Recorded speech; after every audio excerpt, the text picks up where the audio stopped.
Cristo no dijo yo me voy a morir y voy a resucitar. Nunca lo dijo. Resucitar en un sentido de revivir, ¿entiendes? Pero que le llegue Cristo, no que le llegue el capricho de lo que nos hacen creer. Que no sirve, que no nos sirve. Si la gente aprendiera lo que de verdad es el arrepentimiento, entendería que les hablas de Cristo y les molesta. Si no hablas de la encíclica, el concilio, lo que dijo Santo Tomás, lo que dijo San Francisco, no me interesa.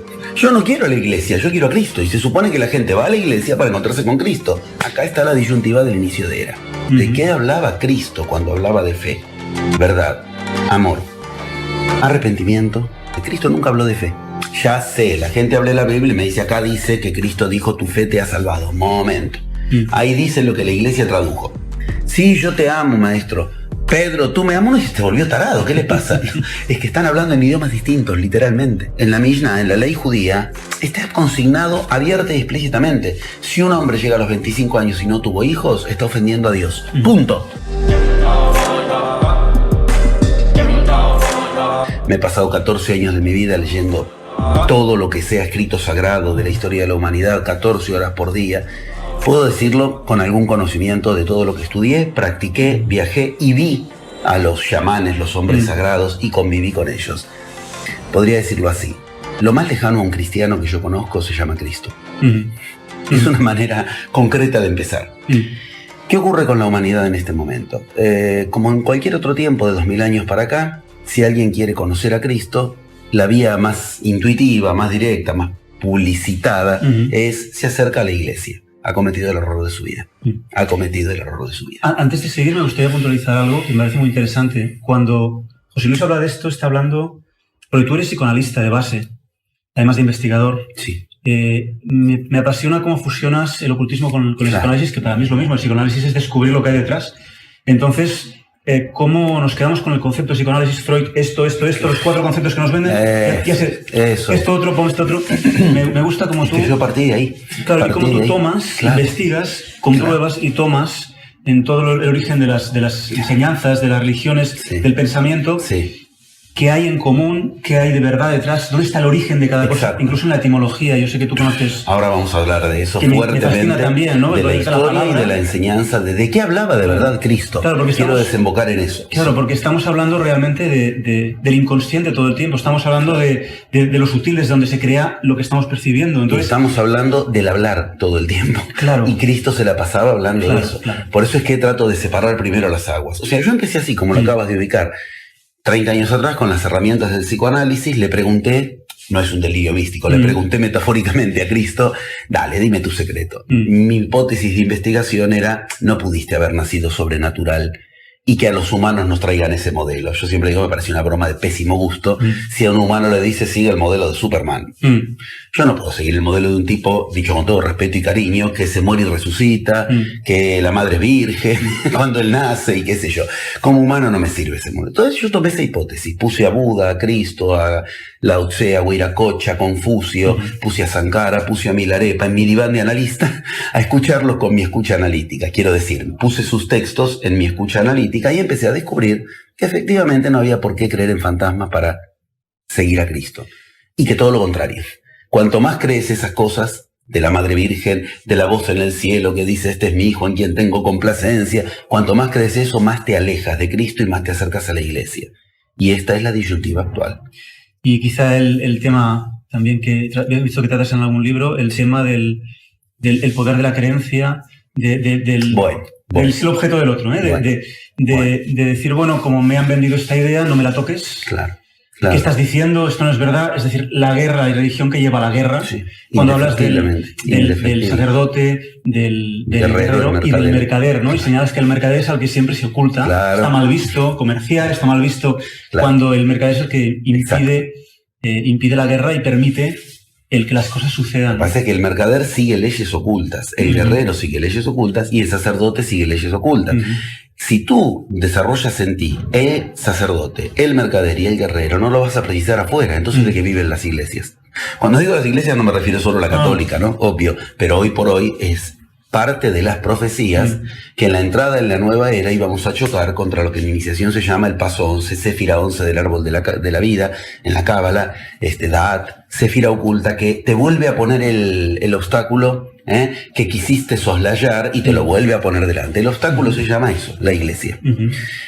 2000 años atrás, una falsa fundación que no está en las Biblias originarias, que es totalmente espuria. Cristo jamás fundó una iglesia, Cristo estuvo en contra de las iglesias, Cristo era absolutamente, lo dice abiertamente, no hay que orar en comunidad, no hay que orar en comunidad, no hay que orar con otros, orar es una cuestión individual. La iglesia se llama iglesia, o sea, eclesiastes, o sea, comunidad. Cristo dice abiertamente, no llaméis padre a otro hombre en la tierra, llama padre solamente al que está en el cielo. ¿Cómo se hacen llamar los de la iglesia? Padre. Y si no le dice padre, se ofenden muchísimo. Bueno, sin embargo, esto desemboca en cosas sorprendentes que ahora, por eso precisa su desarrollo, pero son muy puntuales. Tú analizas la vida como analizarías un sueño realmente. Tal cual. Porque esto para los chamanes es un sueño, para muchas culturas. En la India este es el sueño. Este es el sueño. Y el despertar es eso que ocurre en el momento que cierras los ojos a la noche. Es una decisión de cuál es la verdad, precisamente. Fíjate que hace 8 meses perdí una gorra que quería mucho en casa. La he buscado, al final decidí buscar adentro lo que había creado y perdí la gorra y me olvidé. Y ayer, haciendo la maleta para venir acá a entrevistarte, apareció la gorra dentro de la maleta que necesitaba para poner el trípode. Qué grandioso. Entonces, bueno, claro, así funciona. Ese es un paso de los 11 pasos en juego que siguió Cristo. El paso 7, donde aprendes a trabajar con los sueños, con el trabajo del inconsciente, más allá del conflicto psíquico. Tú antes mencionabas el tema de Freud. Freud y Lacan abrieron un camino para entrar en lo oculto cuya terraza es la planta baja de lo que llamamos ocultismo. Pero, ¿por qué? Porque en psicoanálisis se reduce psíquico a conflicto. Y lo psíquico, una vez atravesado el conflicto, es infinito. El error de Jung es querer llegar a la azotea sin haber pasado por la planta baja. Y el error de Freud es dejar la cuestión en esa azotea cuando empezaba la parte esplendorosa del psiquismo. Entonces se llama primera mitad de método en magia y segunda mitad de método. Hinayana y Mahayana en la India, las dos grandes escuelas. Ambas son necesarias, del paso 1 al 5 y del paso 5 al 10. Y el 11 es el que intercede, el que trata de frenarte, pero es el maestro máximo, porque es el que te muestra en qué te has engañado. Ese paso 11 es el que en este momento, a la entrada de la nueva era, está tomando a la humanidad. ¿Cuándo? Cuando para entrar a la nueva era, ¿cómo empezó la vieja era? Por vía de religión, iglesia, como paradigma de base, a partir del cual surgían los conductores, el paradigma de la política, las decisiones económicas, el paradigma económico y lo que se llama la ciencia. Yo de esto me he ocupado específicamente en artículos que se publicaron acá en Europa, que los publiqué, La ciencia viene de lo que llamamos religión, es decir, las bases son la misma. Los 10 axiomas de Euclides son 10 axiomas, o sea, son 10 cosas incomprobables, son 10 cosas en las que hay que creer, son los 10 mandamientos de la ciencia. Y esa es la base de la ciencia. La ciencia se enseña en catedrales, o sea, en cátedras. Cambiamos teologías por teorías, el teo sigue ahí. Yo trato de mostrar que lo que hoy nos enseñan, nos lo enseñan antes los que profesaban la fe, ahora los profesores. Trato de mostrar que es una misma cuestión. Claro. Nosotros vivimos creyendo lo que nos dicen los científicos. ¿Y cuánto hay en lo que nombramos de oculto? Claro, ahí está. Por eso trato de ubicar. Las palabras nos guían. La ciencia es la cara nueva de la religión. La gente siente por la ciencia lo que antes sentía por la religión, la idea de que ahí está la verdad. Y la verdad es un concepto que va por otro lado completamente distinto que por los laboratorios. Cristo se ocupó de la verdad. Y ahora es donde nos podemos meter en tema de un modo directo. En este comienzo de ciclo, en este comienzo de la nueva era, seguir insistiendo con que la iglesia nos acerque a Cristo nos va a hacer repetir el rebote contra la vieja era. Por eso empiezo ahí, en ese punto central. Tú mira lo que ocurre cuando hablan, inclusive y especialmente el Papa actual. Casi nunca citan a Cristo. Citan a San Francisco, la encíclica Santo Tomás. Y cuando te dicen que están citando a Cristo, alguna vez entre tantísimos conferencias que da, o encíclica, o misa, o... Cuando dicen que citan a Cristo, lo que citan no es de Cristo. Son los pasajes estratégicos que la Iglesia agregó. El famoso ejemplo estuvo en Río de Janeiro, cuando estuvo el Papa hace 3-4 meses, y dijo literalmente, te pido por favor, lee solamente Mateo 25, y dijo, te pido de corazón, no leas más. Mateo 25 no es otra cosa que un agregado de la Iglesia.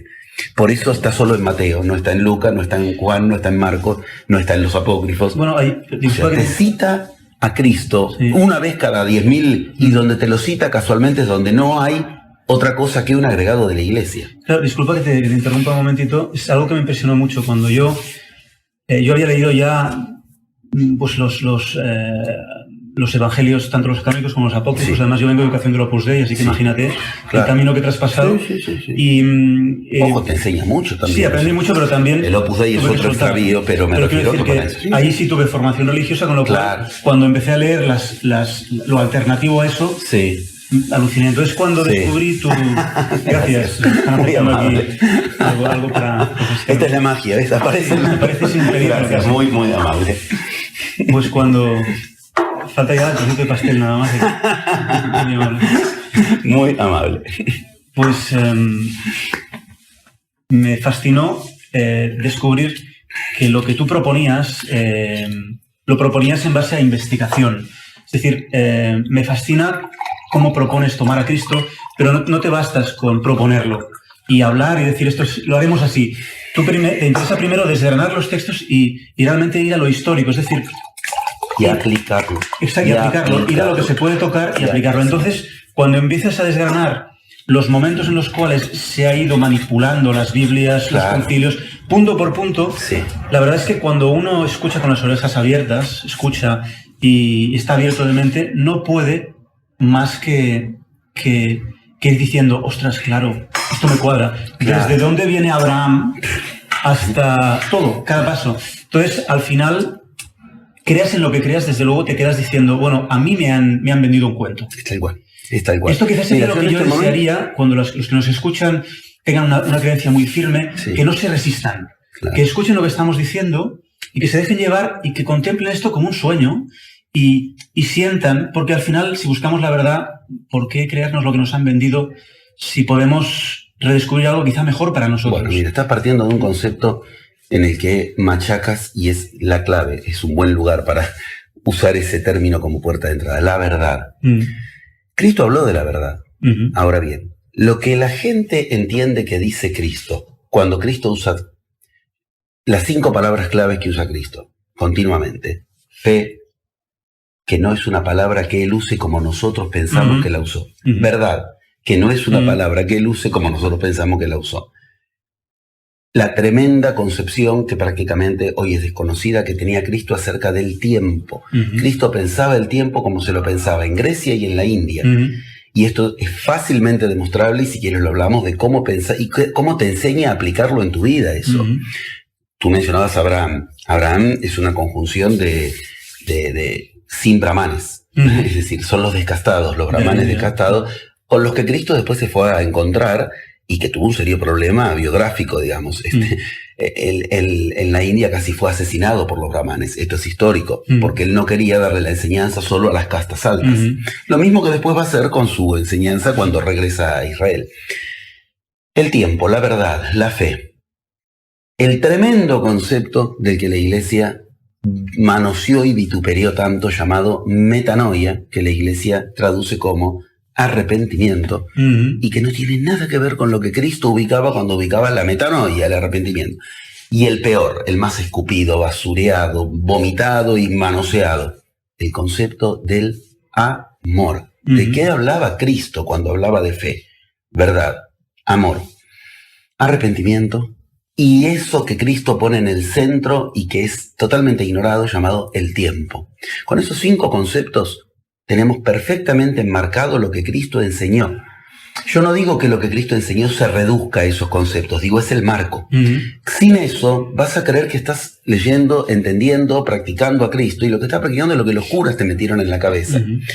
Un concepto tal como la fe, yo podría decirlo en una sola frase: Cristo nunca habló de fe.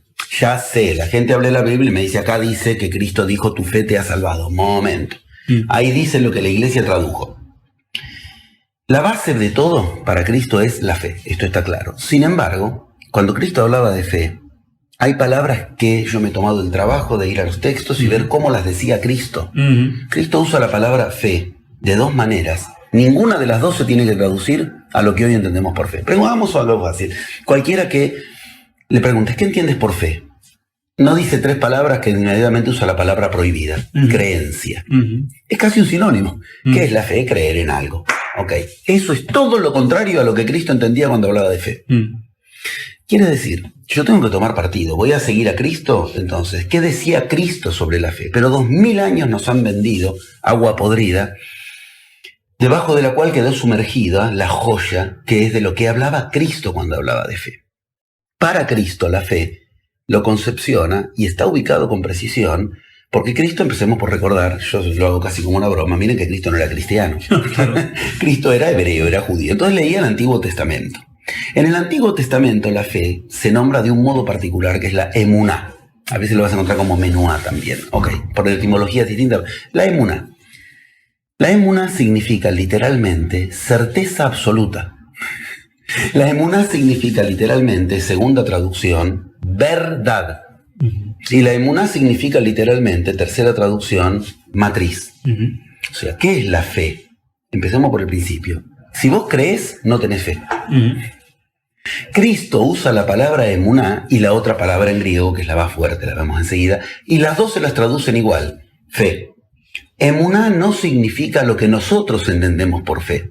Entonces, si no se usara la palabra fe en la Biblia, sería mejor, porque la palabra en nuestro idioma, fe, nos remite a cosas completamente no solo distintas, opuestas a lo que Cristo ubicaba con la misma palabra, con la palabra fe.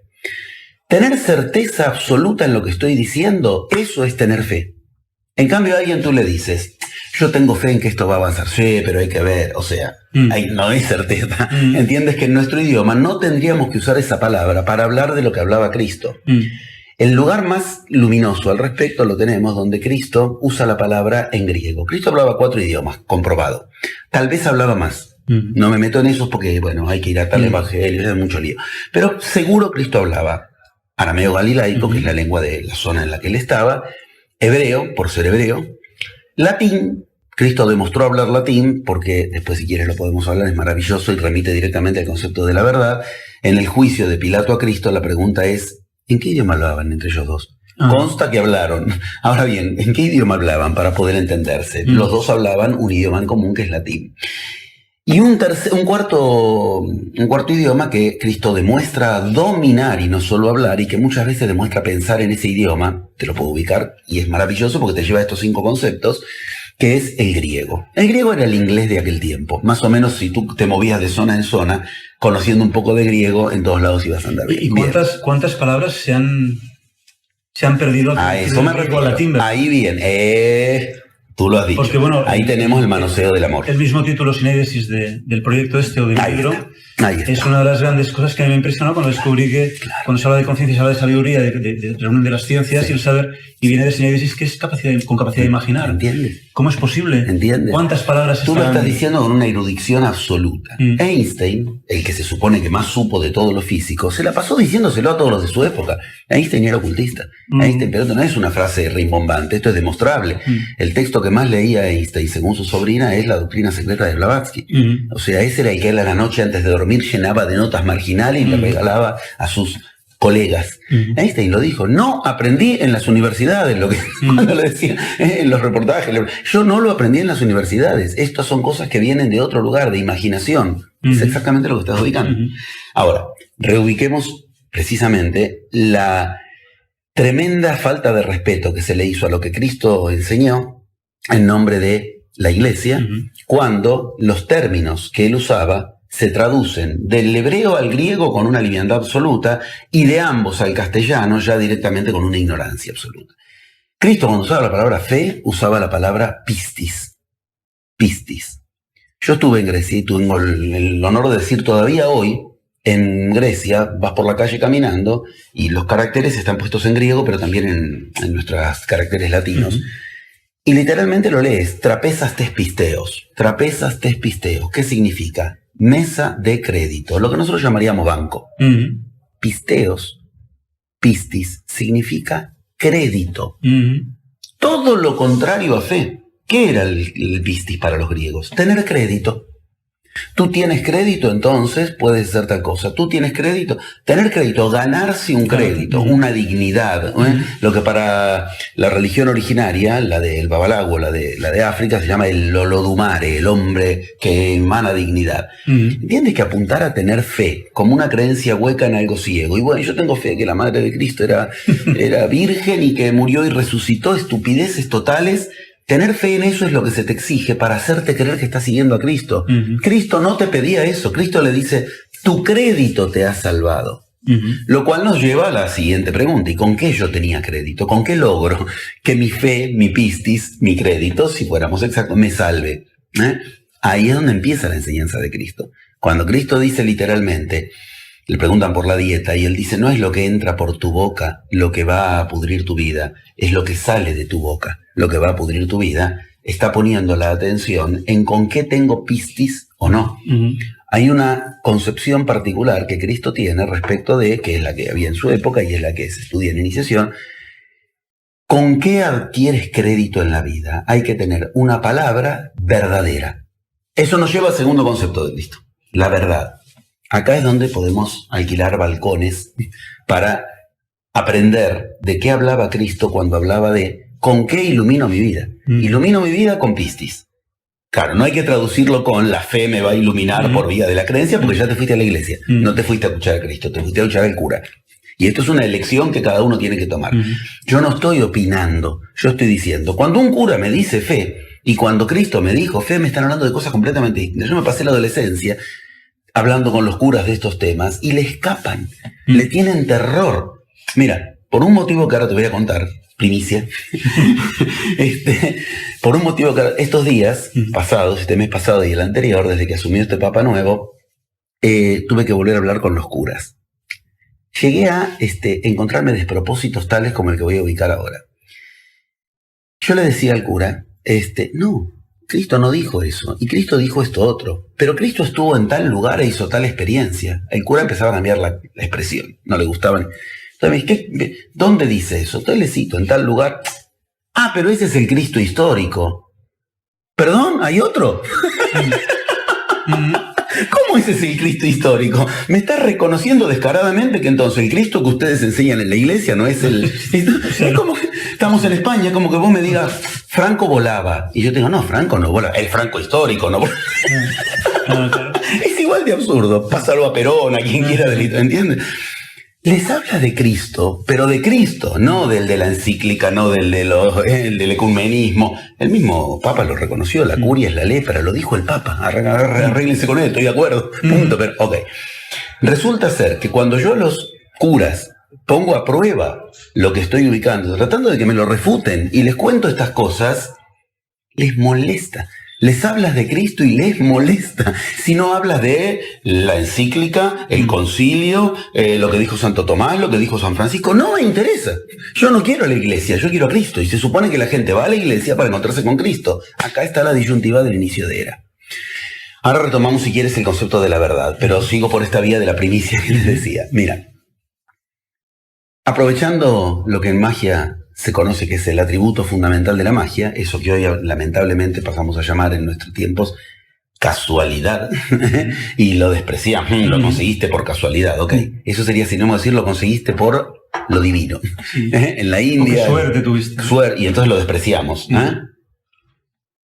Conseguir que la suerte te acompañe es el proceso chamánico, es el proceso iniciático por excelencia. Sin embargo, nos han enseñado a despreciarlo, como a despreciar la palabra, como a despreciar a los sueños, esto que decías antes. Todo lo valioso, lo que nos llevaría a una vida efectivamente como la de Cristo, nos enseñaron a despreciarlo. Esto es estrategia pura. Bueno, ahorrando tiempo y aprovechando la casualidad de un papa argentino que asumió el día de mi fecha de cumpleaños, señales que uno tiene que aprender en magia a considerar.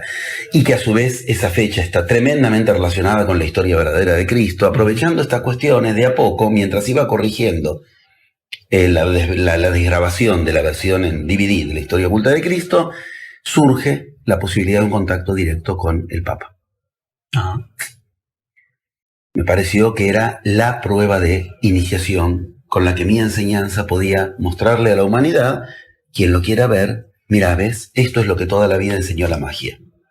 Si hay otro polo opuesto, tienes que aprender a integrarlo, pero no venderte a ese polo.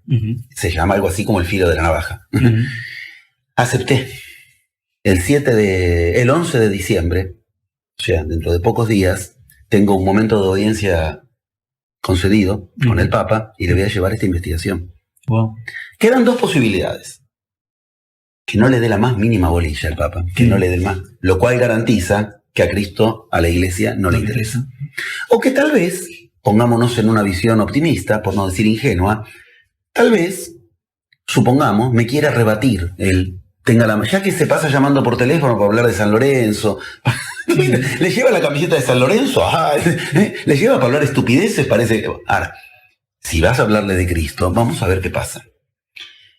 Yo le voy a llevar la investigación donde le ubico, demuestro y documento de qué habla Cristo cuando habla de los conceptos de los que ellos, la Iglesia, nos han vendido otra cosa.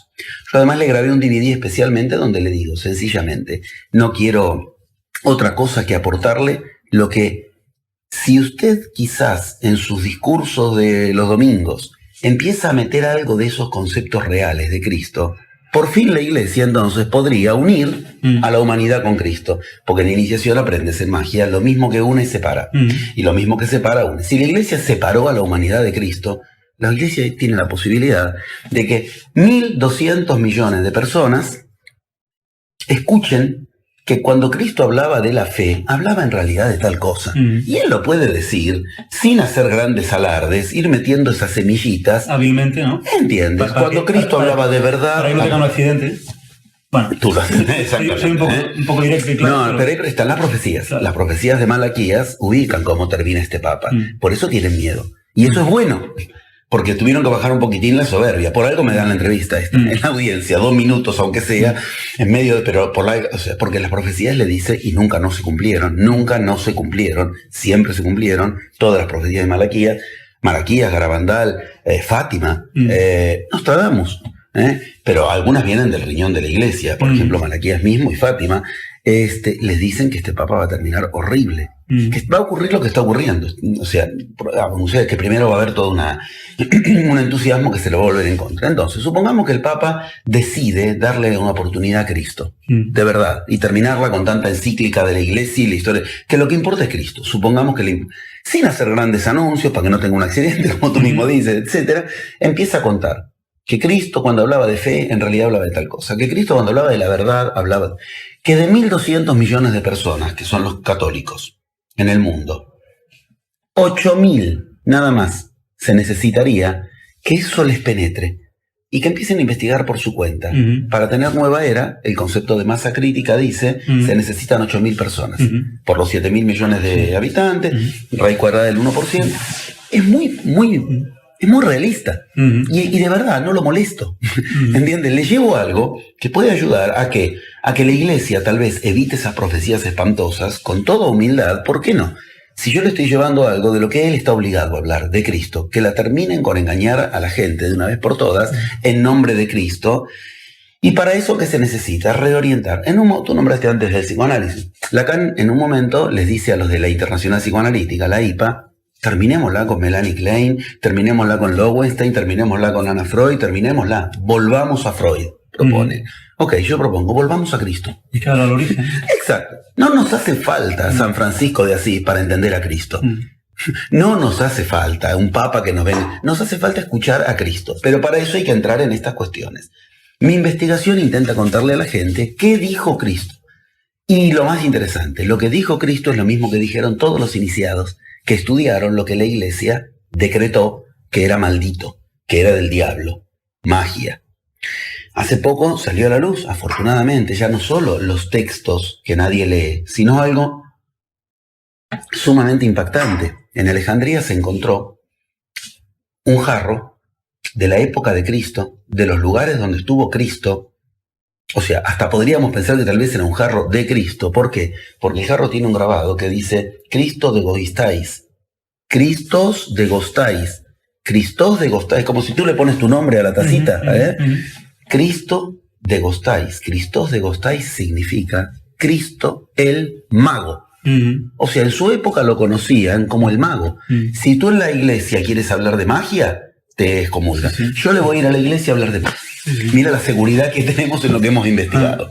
Y le voy a tratar de... Yo no sé si lo va a leer, por eso a mí le hice un DVD de 8 minutos con un mínimo compacto de estas cosas, porque no puedo tener la soberbia de pensar que él se va a sentar a leerlo. En una de esas sí, no sé, por ahí le veo 10 minutos menos un partido de San Lorenzo y se sienta, lo digo con ironía, y se sienta a leer un poquito una investigación que si me la quiere rebatir, vamos a ver con qué, pero que le dé un poco de crédito al menos, porque se supone que para la Iglesia la soberbia es un pecado. Y sería una soberbia que te digan, escúchame, acá está lo que dice Cristo, no es lo que decís vos, y que encima lo tiren a un costado. Encima lo estoy llevando con una unción que considero absolutamente respetable, sagrada, y que de verdad es un acto heroico, no mío, de quienes me lo dieron. Todo es confluencia en magia, todo confluye. Después si quieres retomamos los conceptos de la verdad y los otros conceptos, pero aprovechamos para, en este contexto, por eso en el inicio de la nueva era podemos unir las cosas que estaban separadas, si no, no va a haber nueva era. Ok, la Iglesia se separó de Cristo, aprovechemos la Iglesia para que la humanidad se una a Cristo a través de la Iglesia, y si no, la que va a quedar mal parada es la Iglesia. Porque yo me voy a encargar de, por todas las vías posibles, de hacerle saber a la humanidad, como hace un montón, lo estoy tratando de hacer, miren, Cristo hablaba de esto, no de esto otro. Y si la humanidad se entera, no queda duda entonces. Ahí estuvo el Cristo negro del que hablan las profecías. Ahí estuvo ese Papa negro, ese Cristo de las vírgenes negras, las vírgenes morenas, un Cristo escondido detrás de la Iglesia, en la Iglesia, dentro de la Iglesia. Es curioso cuando hay gente que ha leído mi novela y hablan conmigo y dicen, ostras, Víctor, ¿cómo es posible que exactamente hasta que no voy avanzando no entiendo qué modelo de Cristo defiendes? Pero yo he conocido gente que está convencida de que Cristo no existió y lo demuestran en los plagios, textos egipcios, tal, lo demuestran. He conocido gente que cree que existió, pero fue de otra manera. Existe gente que habla de que el Bautista era más... Hay muchas opciones para todos por debajo. Hay para todos los gustos. Cuando yo escuché tu historia de Cristo, al principio incluso pensé que había un punto no de ingenuidad en ti, porque evidentemente no eres ingenuo, pero sí un punto de ostras, leer los textos y tal, pero igual ni existió, porque yo tenía un poquito todas esas informaciones, hasta que escuché todo y... Cuando más allá de la razón algo te se asienta y dices, ostras, pero si al final estamos hablando de lo mismo. Claro. O sea, ya no importa si existió así o así. Estamos hablando de que tú desgranas históricamente, has ido a Flavio Josefo, has ido a todos los... Sí. Y desgranas también toda la parte visible de la, entre comillas, lo que se puede ver. Sí. Pero claro, si no tomamos lo que se puede ver y lo que está oculto, no sabemos lo que estamos viendo. Por eso es el Cristo moreno en las iglesias. Claro. Es el mensaje de que hay un Cristo oculto. Claro, como lo del bien y el mal, el diablo, ¿no? Y todo eso de quién está en qué lado, ¿no? Claro, todo eso es vinculado. Entonces, me fascinó entender que más allá de todo lo que estamos hablando, tu objetivo real era, bueno, olvídate si quieres de Cristo. Claro. O sea, yo te estoy hablando de usar la vida de Cristo, por eso, la verdad, ahí está, para que hagas tú algo con tu vida, como si quieres nos vamos a Buda, Krishna, que al otro.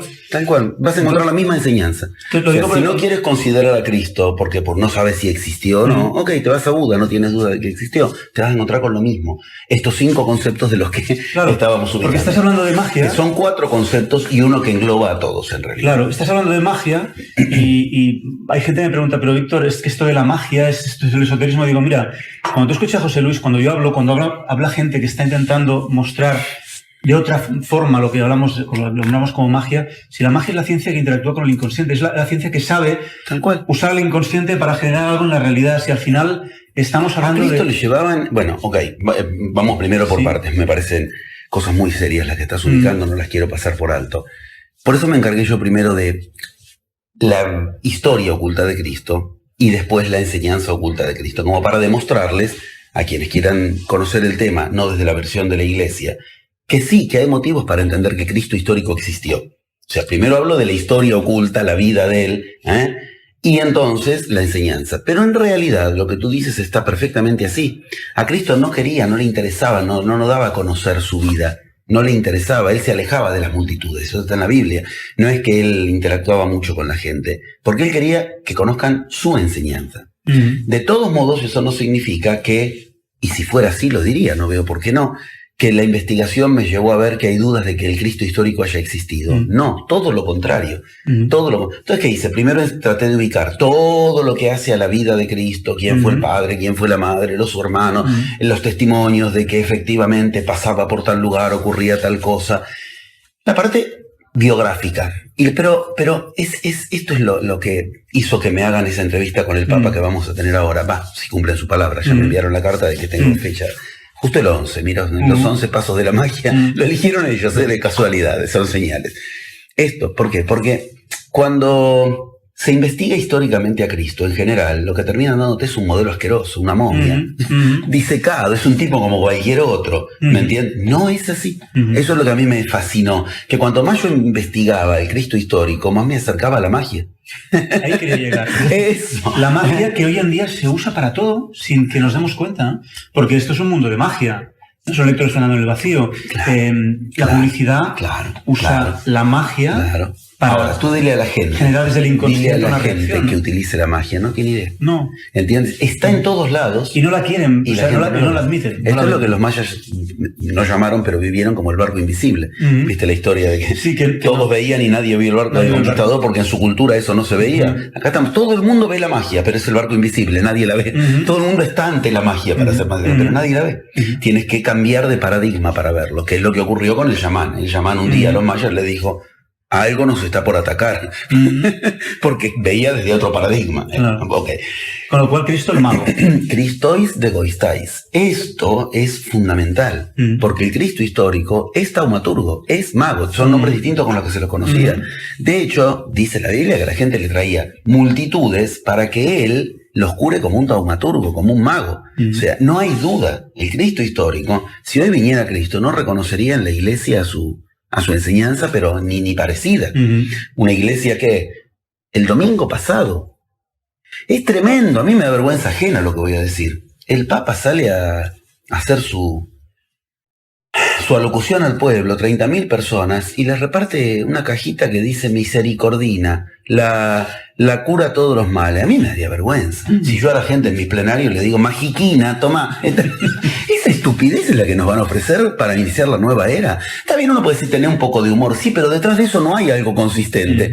¿Me entienden? Misericordina, con esto tienen la solución a todo. A mí me daría vergüenza. Con esto va a hacer la revolución en la iglesia. ¿Qué revolución? Si es puro maquillaje. Empecemos por el principio, después si quieres retomamos los 5 conceptos. Lo único decir que estamos haciendo esta grabación a mediados de noviembre. Claro.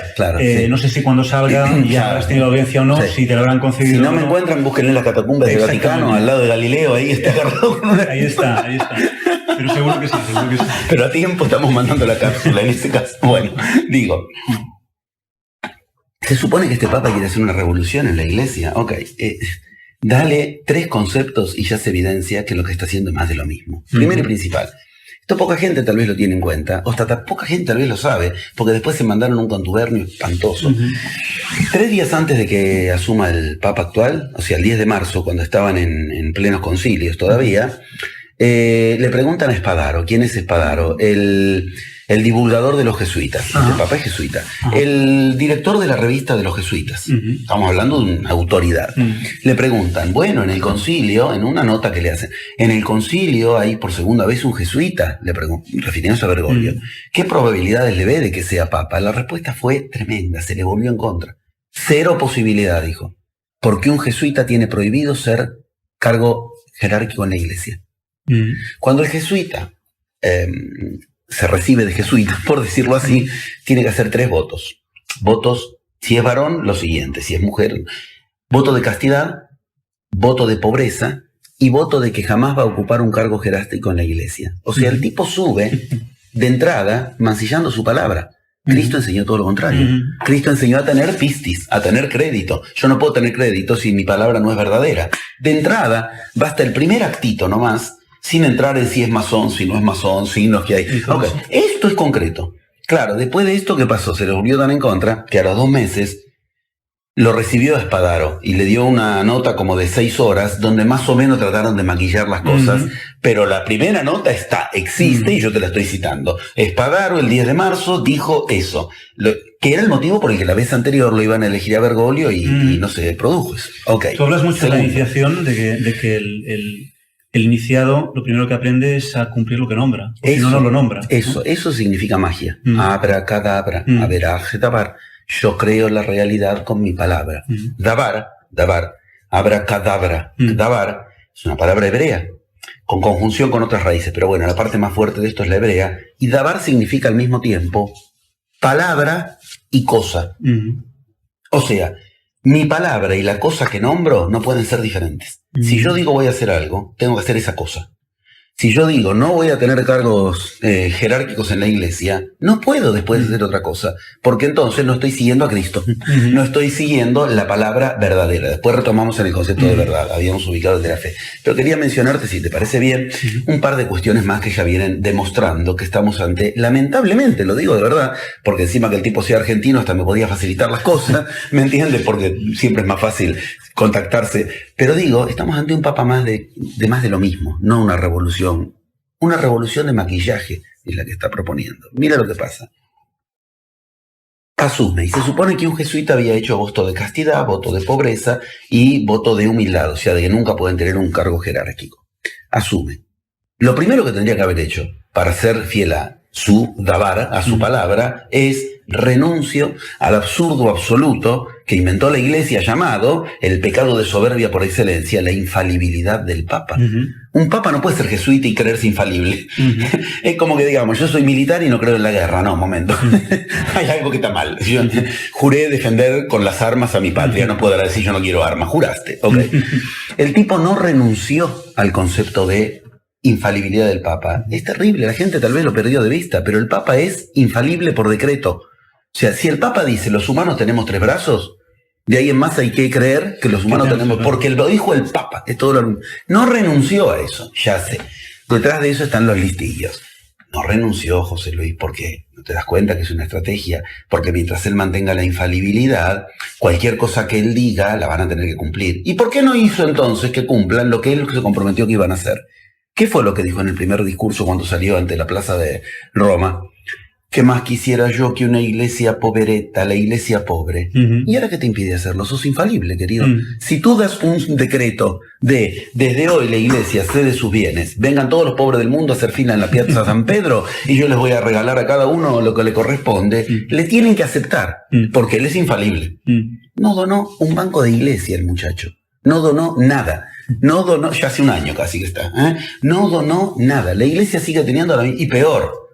No nos engañemos. Encima lo que está haciendo que es ordenar las finanzas del Vaticano. O sea, piensa seguir teniendo banco, millones, fortuna. O sea, si no, ¿para qué lo ordeno? ¿Para qué voy a ordenar mi casa si no pienso vivir ahí? ¿Para qué quiero ordenar el banco del Vaticano si no quiero tener? O sea, no está en sus planes. Entonces nada está cumpliendo la palabra de lo que dijo. A partir de esto, creer que va a haber una revolución en la iglesia, porque el tipo llama por teléfono a alguna viejita cada 2 meses, porque anda por la plaza de San Pedro con la camiseta de San Lorenzo, son cambios de forma, pero el fondo sigue siendo el mismo. Si me permites, yo he visto un poco un símil con lo que pasó con Obama. Es decir, claro. Tanta saturación y al final aparece Obama y parece como que, bueno, que ya... Perfectamente. ¿no? Ya, sí, el Papa lo mismo, todo el mundo estaba ya, no podía la iglesia. Pero ya se pasó para otro lado. Un Papa argentino que habla de otra manera, que se abre un poco más y ya todo el mundo se relaja. Eso es un cambio de forma, está muy bien, pero si detrás de la forma viene el otro. Tanto símbolo y al final todo lo mismo. O sea, que el tipo se cambia los zapatos, como se lo cambió él, que no usa el zapato de diseño, muy lindo. Si con eso está simbolizando a dónde va la iglesia, pero no era que simbolizaba. La iglesia sigue yendo hacia la misma, el mismo acopio de fortuna, solo que ahora la quiere ordenada y en blanco, o sea, la piensa seguir teniendo. Y él dijo que quería una iglesia pobre. O sea, no lo hizo. Entonces no hay algo distinto. Sigue habiendo un papa que dice una cosa y hace otra. O sea, sigue habiendo un papa que no sigue a Cristo.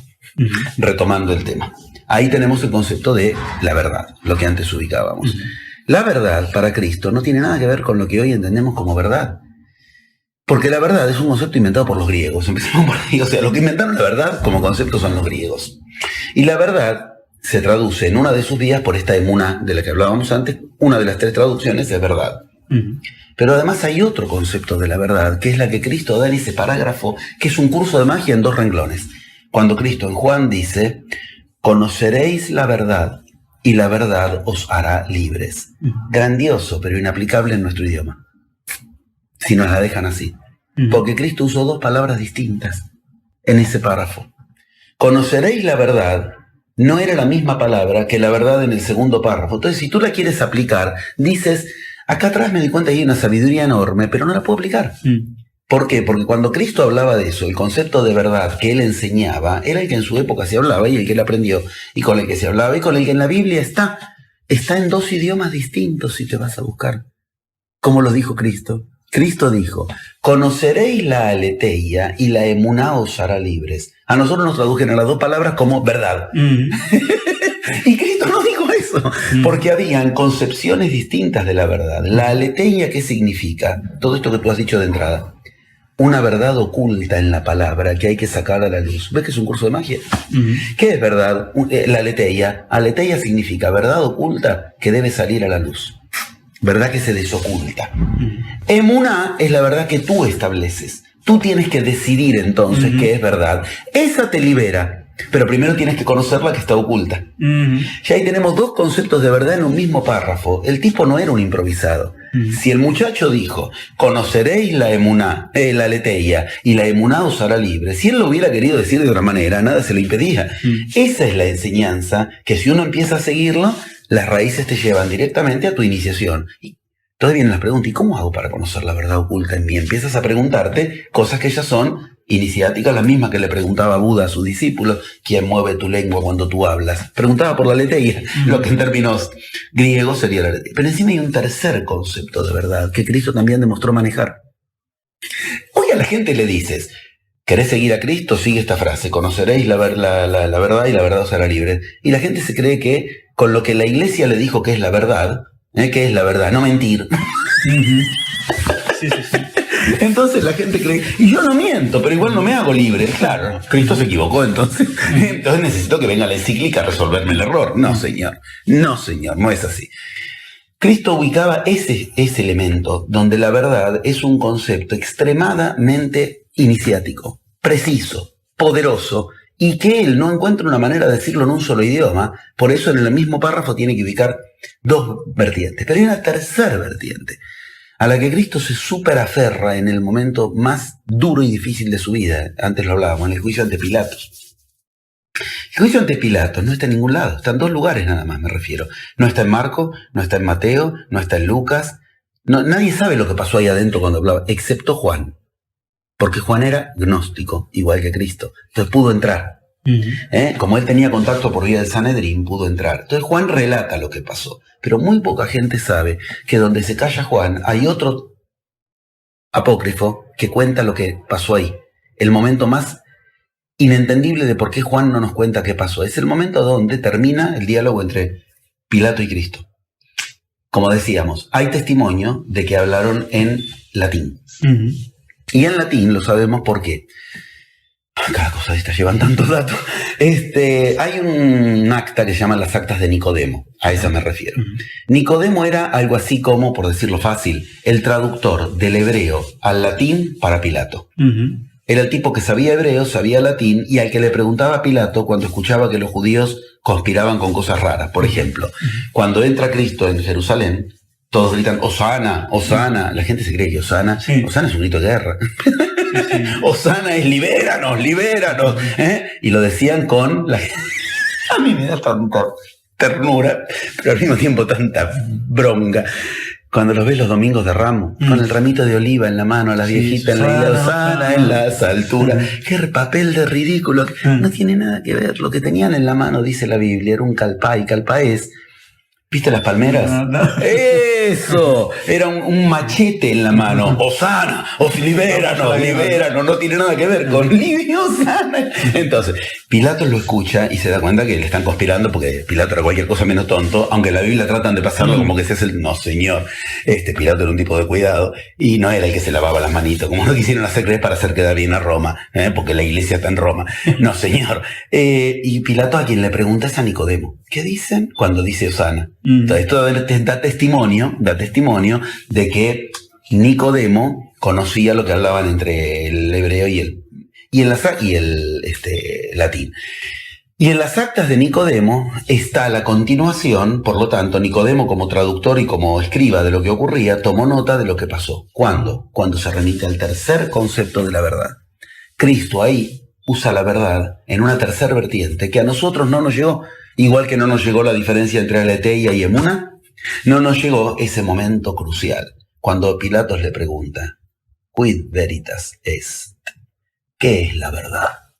Se lo preguntan en latín, quid veritas est? ¿Qué es la verdad? Porque Cristo había dicho, yo he venido a dar testimonio de la verdad. Entonces Pilato le pregunta, ¿y qué es la verdad?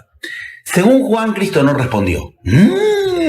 Esa es difícil de aceptar. Es que el tipo se haya quedado... No. Las actas de Nicodemo nos cuentan algo a media lengua, de la que después hay leyendas que más o menos le dieron la forma definitiva para entender qué ocurrió. Lo que dicen que ocurrió es que Cristo no es que no respondió, respondió así. Se mostró él. Eso es un anagrama perfecto que forma de quid veritas est. Te lo digo en latín enseguida. Est vir quid adest. Significa esto. ¿Y qué es? Este virtuoso que tienes delante. ¿Qué es la verdad? Yo. Ese es el concepto vir, veritas. Tercer concepto de la verdad. Aletheia, emuná, veritas. ¿Qué es la veritas? Tú tienes que encarnar tu palabra, serlo tú. Tú tienes que... Eso se llama emanar. Emuná viene de... Emanar viene de emuná. Quien emana la emuná ya es un veritas. Es un hombre virtuoso. Los humanos no sabemos que nos tocó la peor parte de la repartija. Ya ser humano es horrible. Pero no lo digo yo, lo dicen los griegos. O sea... Tiene de desecho, ¿no? Además. Claro, el humus, la tierra no fértil. En un momento, otro día si quieres vemos la historia, pero en un momento se dividió cuando la humanidad, quiénes éramos humanos y quiénes éramos virtuosos. Y al hombre común, a ti, a mí, al medio pelo, a todos nosotros, se nos dio el lugar de humanos. Había los virtuosos. ¿Quiénes eran los virtuosos? Los hombres de palabra. Claro, eso se tomó en un sentido político. Son los hombres que tienen la palabra, o sea, son los que toman decisiones. Cristo se encargó de ser un virtus, un hombre virtuoso, no un humano, no un humus. Ante Pilatos, él se declara bien. Si él hubiera renunciado a eso, no lo crucificaban. Si él hubiera dicho, tenés razón, Pilatos, no sé qué es la verdad, discúlpame. Si la verdad que vamos a tomar unos vinos, tenés razón, ¿eh? Listo, no lo crucificaban. Él prefirió aferrarse a su palabra, aunque le cueste la cruz. Mira este papa. Sube y ya traicionó la palabra en todo. En ser jesuita, en ser infalible y en seguir con la riqueza. Entonces no se aferró, no hizo lo que Cristo hizo. Peor el papa anterior. Ni hablemos del Benedicto, ni hablemos. Cristo en el huerto de los olivos sabe que no tiene más fuerza, no lo acompaña la fuerza y dice, aparta de mí este cáliz. Le duró un párrafo. ¿Qué aparta de mí este cáliz? No, que se haga lo que se tiene que hacer.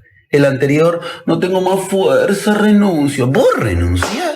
Vos no tenés más fuerza. Tenés los mejores médicos del mundo, la mejor comida del mundo, la mejor vivienda del mundo, y vos no tenés más fuerza y renunciás. ¿Dónde está tu ejemplo? ¿Dónde está el ejemplo que le está? Imagínate que nos queda a los demás. Si el Papa renuncia porque está cansadito, no. ¿Qué cansadito? Va a venir con el cansadito. ¿Dónde está el ejemplo? Entonces digo, cuando nos muestran las decisiones que toman, nos muestran que son decisiones opuestas a las que ubicó Cristo. El concepto de la fe, el concepto de la verdad, las decisiones que toman, todas nos alejan de lo que hizo Cristo.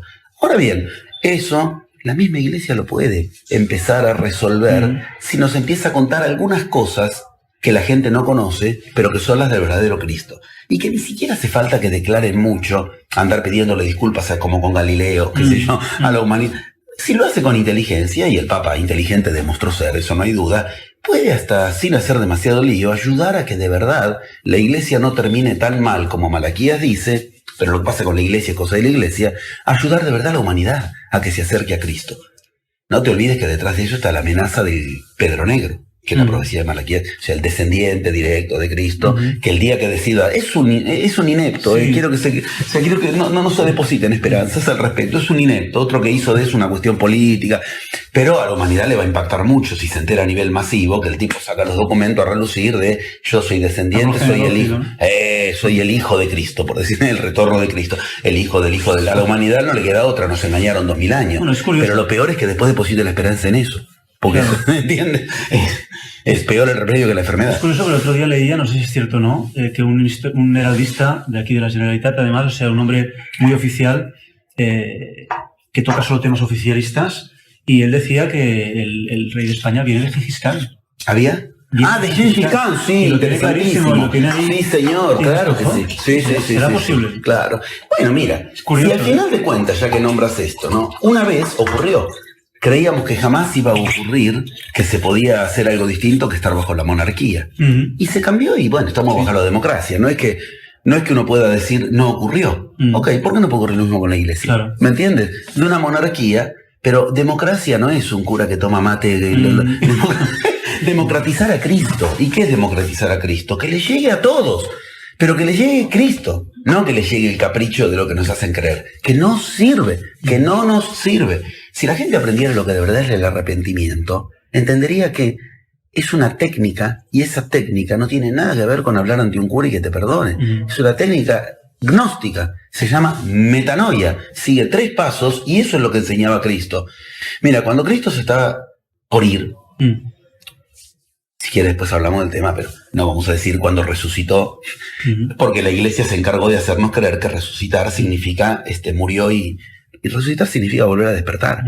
Cristo nunca dijo que se haya muerto en la cruz. No lo dijo, porque Cristo no mentía, le daba dignidad a su palabra. De hecho, resucitar significa eso, volver a despertar. Suscitar, ¿qué es suscitar? Te suscita un interés, te despierta un interés. Es increíble cuando vas. Claro, ves, la iglesia te encajó, es como detrás en la fe te encajó. Pensémoslo así, cada una de esas palabras son un recipiente de oro que lo llenaron de basura. Sí. Podrida para colmo. Detrás de la fe lo que hay es algo fundamental, no hay lo que la iglesia le puso. Detrás de la verdad, lo mismo detrás de la resurrección. Resucitar. De hecho, pero de una manera irrefutable, en un momento los discípulos, como siempre, están insatisfechos, que quejan, para eso son discípulos, para quejarse todo el día, porque no les dan lo que el yo espera que les den. Entonces le dicen a Cristo en un momento, danos una señal. Que el que se lo está diciendo es el hermano encima. O sea, cuando empieza a investigar, los que menos creían en él eran la familia. Y por lo tanto, nació de una virgen. ¿Cómo? Si nació de una virgen y ni los hermanos le creen. ¿Me entiendes? Encima tienen que ir con él porque son los hermanos. Encima tienen que ir con él porque el hebreo hermano mayor es el comandante de toda la familia. Eso me fascina cuando explicas, disculpa que vaya, cuando explicas en la historia de Cristo, cómo piensan en la época, cómo son en la época.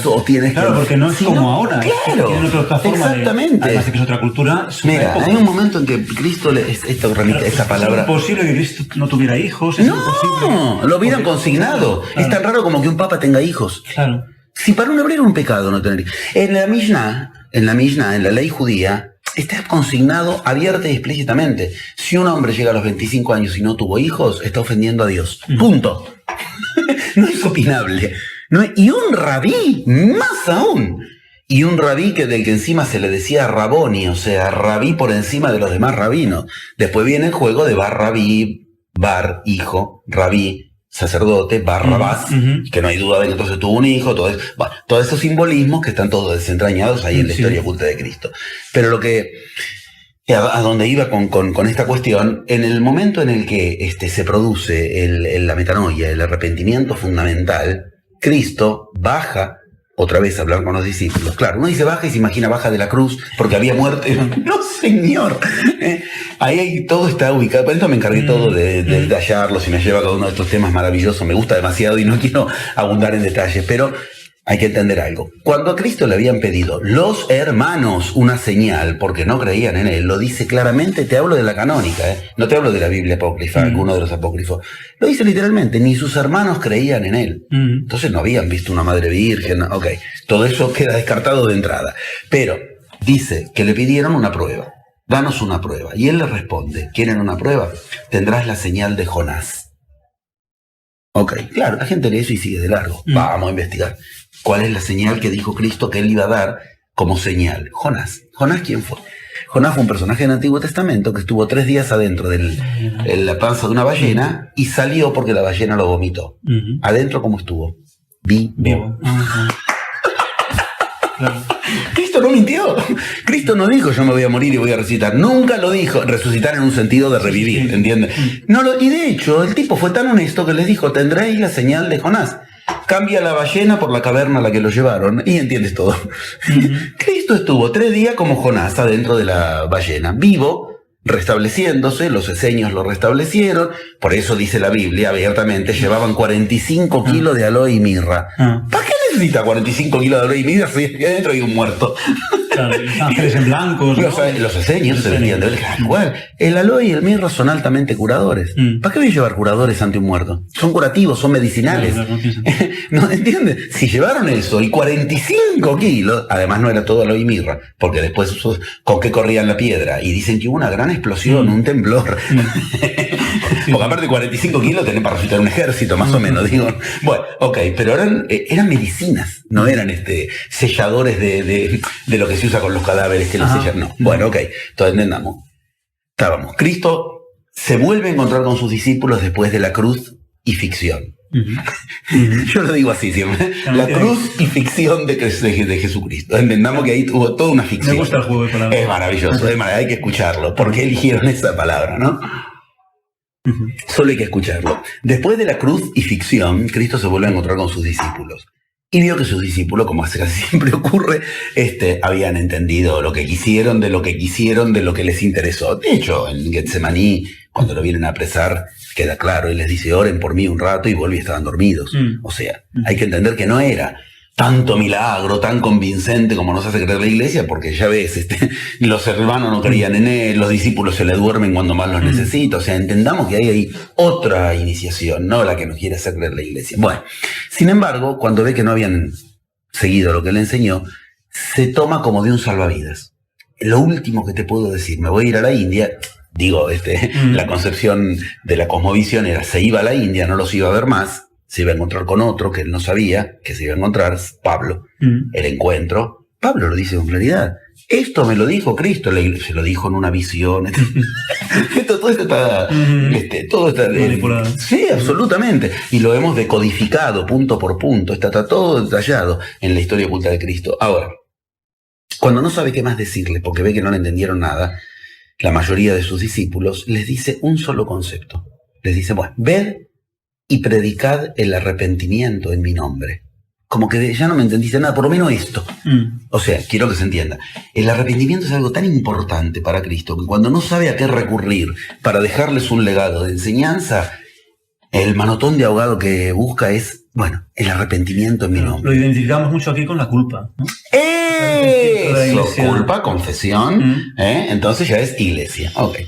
El arrepentimiento en mi nombre es una frase en sí misma, que es un ejercicio gnóstico. Porque el arrepentimiento es un ejercicio en el que tú aprendes, escúchame bien, por eso digo acá está el otro concepto de Cristo que quedó totalmente ignorado directamente, ni manipulado, que es el concepto del tiempo. Para Cristo era fundamental el concepto de pensar el tiempo como lo pensaban en la India y en Grecia. Después, si quieres, lo hablamos. Pero el arrepentimiento es una técnica gnóstica, no agnóstica, es gnóstica, que cambia el pasado. ¿Entiendes que tenés que tener otro concepto de tiempo, circular, no lineal? Bueno, después lo vemos y la relación directa con la nueva era, si quieres. Porque la relación directa, la nueva era es el cambio del concepto del tiempo. Esto te lo puedo explicar con todo detalle si quieres, no porque lo haya explicado yo, lo estudié, ya lo explicaron otros, simplemente tuve el honor de estudiarlo. Ok, además lo recorrí, lo aplico, lo enseño y la palabra sagrada, funciona, cambiar el pasado, se puede. Cambiar el pasado, ¿qué es? El ejercicio gnóstico llamado tener una mente nueva, liberar tu mente. Mente nueva es metanoia. Metanoia es lo que acá nos traducen como arrepentimiento. ¿Sabés la distancia que hay? Arrepentimiento es una palabra griega que significa arrepentire, o sea, repentire, sombra. Sacar la sombra. Ahí si lo entendemos así, sí, pero no como lo entendemos acá como la palabra arrepentirse. Mi culpa. ¿Qué vas dando? Ok. El arrepentimiento, id y predicad el arrepentimiento en mi nombre. En mi nombre. Los gnósticos hacían eso. Cuando se consideraban arrepentidos, se cambiaban el nombre. ¿Entiendes? El arrepentimiento, eso se tenía que rubricar con ya no soy el mismo, ahora cambié de nombre. O sea, una transformación. Cambié el pasado, claro, hice una mente nueva, una metanoia, me arrepentí. Y como digamos, mi compromiso de que yo no voy a volver a hacer eso, que de lo cual me arrepentí, es me cambio el nombre. Por eso es ir, ahora la iglesia lo traduce, ir y predicar el arrepentimiento en nombre de Cristo. Es lo mismo que pasa con la verdad. Cristo dijo, es vir vis ades, o sea, no lo dijo, lo actuó. Yo soy la verdad. La iglesia, como lo traduce, Cristo es la verdad. En lugar de enseñarte a ti a encarnar la verdad, esa es la enseñanza de Cristo. Este virtuoso, que encarna la verdad, es el que tienes delante. En vez de enseñarnos a encarnar la verdad, como lo traduce, Cristo es la verdad. Ya no me sirve para nada. Claro. Yo tengo que seguir a otro, no encarnar yo la verdad. Lo mismo con el arrepentimiento en mi nombre. Es una técnica gnóstica. ¿Cómo lo traducen? El arrepentimiento en nombre de Cristo. O sea, entre los conceptos que ignoraron, entre las mentiras que dijeron de la vida de él, los conceptos que ignoraron de su enseñanza, y lo peor aún, los conceptos que transformaron en otra cosa, y entendemos perfectamente por qué la humanidad está como está. 2000 años de vieja era, gran oportunidad desde el 22 de diciembre del 2012, y todo está peor o igual. Y parece que tenemos una suerte.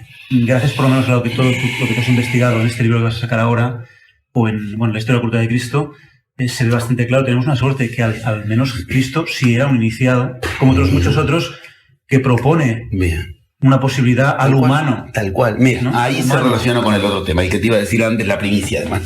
Y es la siguiente. Lo que yo consideraba, para mí esto es suficientemente muestra de veritas, de que lo que estamos haciendo emana una verdad. Mira, junto con lo que le voy a llevar a Bergoglio, la investigación, en papel, le voy a llevar algo más.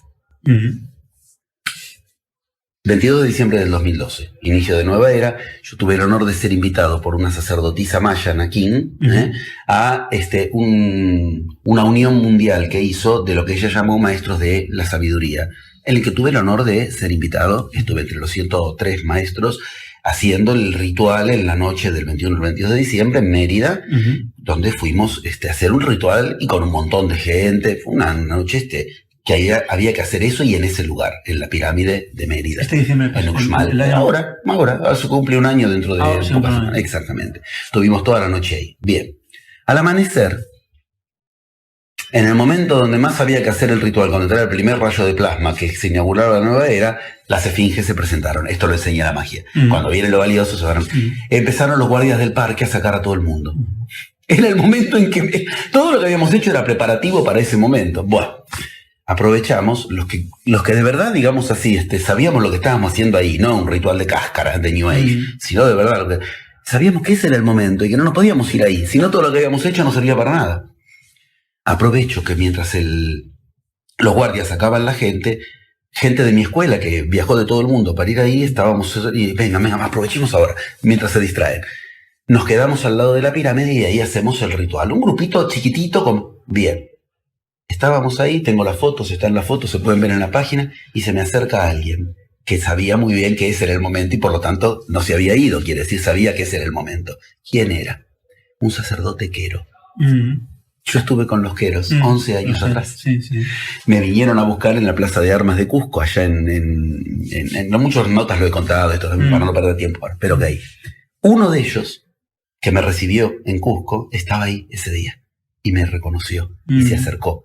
Lo cual quiere decir, los dos sabíamos muy bien que lo que había que hacer. Se acercó, bueno, te puedes imaginar, en ese momento, en ese día, a esa hora, reencontrarte, aparte, 11 años después, y lo digo de una manera... En México. En México. Y lo digo de una manera hiper respetuosa. El atorrante hablaba en castellano.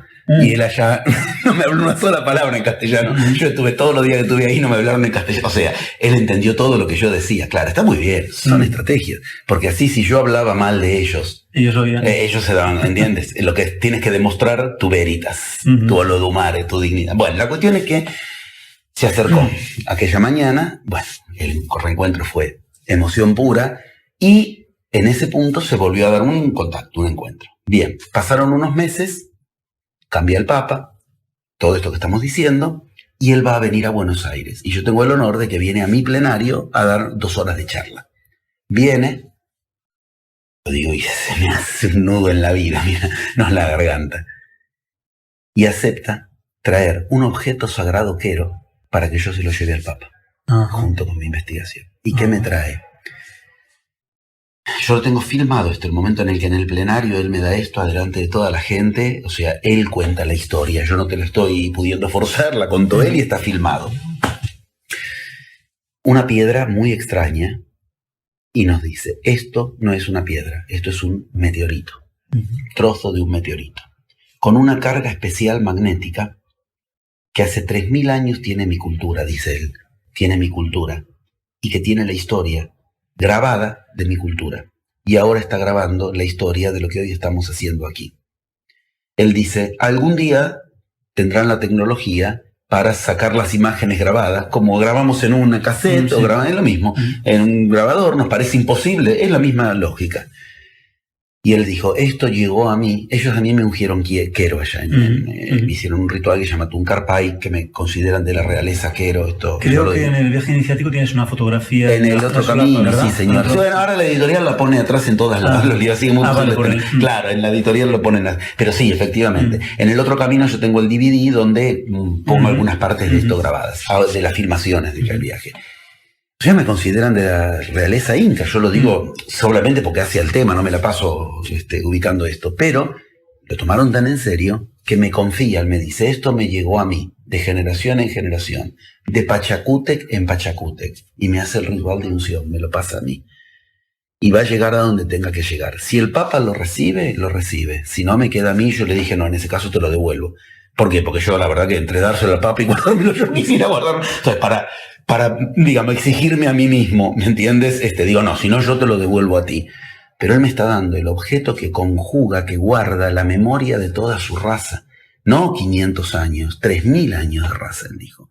Y él me lo está dando porque entiende que tiene la misma energía que mi enseñanza.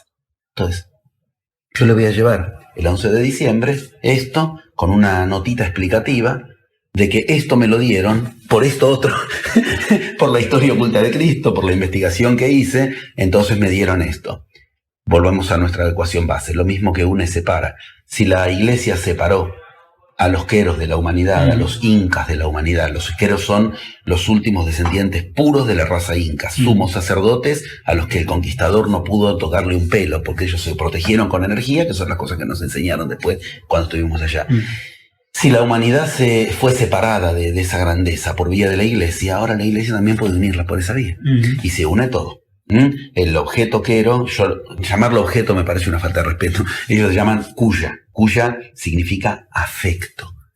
Nosotros lo llamamos objeto, mira cómo lo llaman ellos. Esto es un afecto, acá está el afecto de toda una cultura. Y nos lo confiaron para llevarlo. Y quién sabe, igual como en el ritual hay un gran poder, igual el ritual de ir y entregar y ya genera... Yo por eso ahora confío en manos del entramado.